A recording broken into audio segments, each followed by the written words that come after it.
Okay, வணக்கம். இன்னைக்கு சாதனை பெண்கள் நம்ம யாரை பார்க்க போறோம்னா கேப்டன் லட்சுமி சாகர். இவங்க யாருன்னு தெரியுமா? நேதாஜி சுபாஷ் சந்திர போஸ் இருக்காங்களா, அவங்களோட படையில இவங்க கேப்டனா இருந்திருக்காங்க.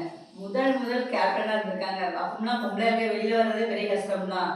அப்போ இவங்க அம்மா அப்பா சுவாமிநாதன், அம்மா அம்மு. அப்புறம் பிறப்பு 1914ஆம் ஆண்டு பிறந்திருக்காங்க. இவங்க அப்பா பெரிய வழக்கறிஞர்மா. இவர் அம்மா சுதந்திர போராட்டத்திலாம் ஈடுபட்டிருக்காங்க. முந்தி உள்ள காலத்துல இவங்க அப்பா முற்போக்கு சிந்தனை உள்ளவங்க. பெண்கள்லாம் சுதந்திரமா அப்படி இருக்கணும் இப்படி இருக்கணும் அப்படிங்கிற மாதிரி பேசலாம். இப்போ இவங்க அம்மாவை சுதந்திர போராட்டத்தில் இவரே தான் கலந்து வச்சிருக்காங்க. அப்போ சின்ன வயசுல இவங்க குடும்பம் என்னன்னா சுதந்திர போராட்டத்துக்கும் இவங்களுக்கு சம்மந்தம் இருக்கு. அப்போ நம்மளோட லட்சுமி இருக்காங்களா, லட்சுமி அவங்க பாட்டி வீட்டில் வளர்றாங்க. இவங்க கேரளா தான் இவங்க அம்மாவுக்கு. இவங்க பாட்டி வீட்டில் வளர்த்தாங்க. வளரும் போது வெளியில போய் லட்சுமி விளையாட போகலாம். விளையாட போகும்போது இவங்க பாட்டி சொல்லுவாங்கன்னா வெளியில ஜாதி வித்தியாசம் நிறைய பார்ப்பாங்க. இவங்க பாட்டி நீ அந்த ஜாதியில் பேசக்கூடாது அந்த ஜாதியில் பேசக்கூடாது அப்படின்னு பார்த்து சொல்லுவாங்க. அப்போ இந்த லட்சுமி என்ன பண்ணுவாங்கன்னா ஆதிவாசி பிள்ளைங்க இருப்பாங்களா, ஆதிவாசி டங்டன் இப்படி சண்டை போட்டு இப்படி சுடுற மாதிரி அப்படி வீரமாக இருப்பாங்க தெரியுமா. இவங்களோட ஸ்பெஷலாக என்னென்னா அவங்கள்ட்ட தான் போய் விளையாடலாம். அவங்கள்ட்ட போய் விளாண்டு அவங்கள்ட்ட சோசியலைசமாக பழகி எல்லாத்தோடையுமே பழகி இந்த ஜாலியெல்லாம் அழிக்கணும் அப்படின்னு சின்ன வயசுலேருந்தே வளர்ந்துட்டா. அப்போ இவங்க பாட்டி ரொம்ப ஆச்சாரமாக உள்ளவங்க தான். அப்போ இவங்க விளாண்டுட்டு வரும்போது இவங்க பாட்டி என்ன பண்ணியிருக்காங்க, வெளியில் வச்சு சாப்பாடு போட்டுருக்காங்க கேப்டன் லட்சுமிக்கு. சின்ன வயசில் பாட்டி வீட்டில் வளர்ந்துருக்காங்க. இதை இவங்க அம்மா அப்பா தெரிய வந்தோடனே இவங்க அம்மா சொல்லிட்டாங்க, இவங்க என் பிள்ளை இங்கே இருக்க வேண்டாம் நாங்களே வச்சுக்கிட்டோம் அப்படின்னு சொல்லிட்டு இவங்க இவங்க கூட வச்சுக்கிட்டாங்க. அப்போ இவங்க முதல்ல ராணிமேரி கல்லூரியில் சேர்த்து விட்டுருக்காங்க. இவங்க அப்பா சேர்த்து விட்டுருக்காங்க.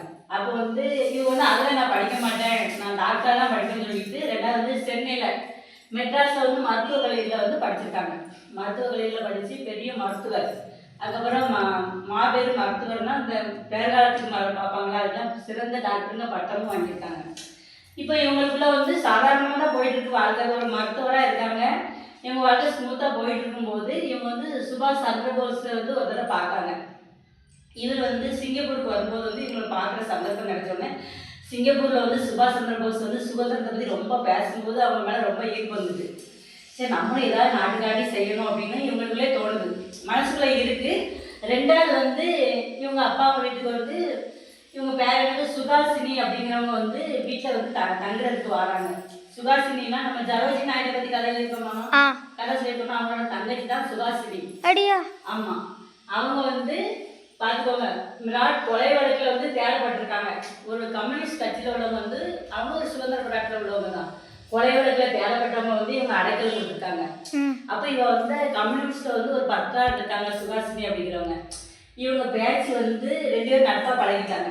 இப்போ லட்சுமியும் சுகாசினியும் ரொம்ப ஃப்ரெண்ட்ஸாக பழகும் போது இவங்களுக்கு ஒரு புக்கு கொடுத்தாங்க. நல்லா கேட்க வச்சுக்கோங்க, red star over China. Red star over China அப்படிங்கிற ஒரு புக்கை கொடுக்காங்க. யாரு கொடுத்தாங்க? லட்சுமிக்கு இந்த சுகாசினிகளும் கொடுத்தாங்க. அப்போ அவங்க இருந்து படிச்சுக்கிட்டே இருக்கும்போது இவங்களுக்குள்ள ஒரு தைரியமாக இருக்கணும், அப்படி இருக்கணும் இப்படி இருக்கணும் ஒரு உணர்வு வருது அந்த புக்கை பார்த்தோன்னே. கம்யூனிஸ்டில் இவங்க ரொம்ப ஈடுபாடாக இருக்காங்க. அது வரைக்கும் இவங்க காந்தியவாதியாக தான் இருந்திருக்காங்க. சும்மா நம்ம காந்தி இயக்கத்தை சேர்ந்து அப்படி பண்ணோம் அப்படின்னு இதை படித்தோம்னா இவங்களுக்கு ரொம்ப வீரமாகி நம்ம ஏதாவது நாட்டுக்காண்டி செய்யணும் அப்படின்னு சொல்லிட்டு சுபாஷ் சந்திர போஸை சந்தித்து இவங்க படையில் இவங்க முதல் கேப்டன்.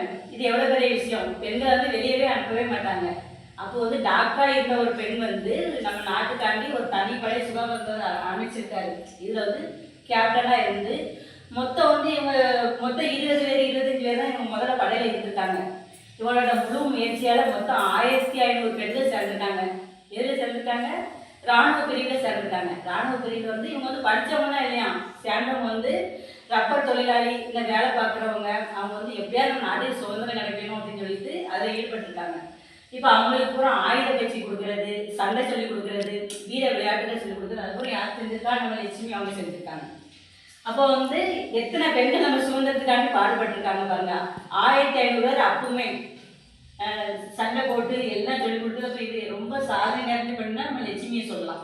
இவங்களுக்கு ஒரு கல்யாணம் முடிச்சு வைக்காங்க. யாரை?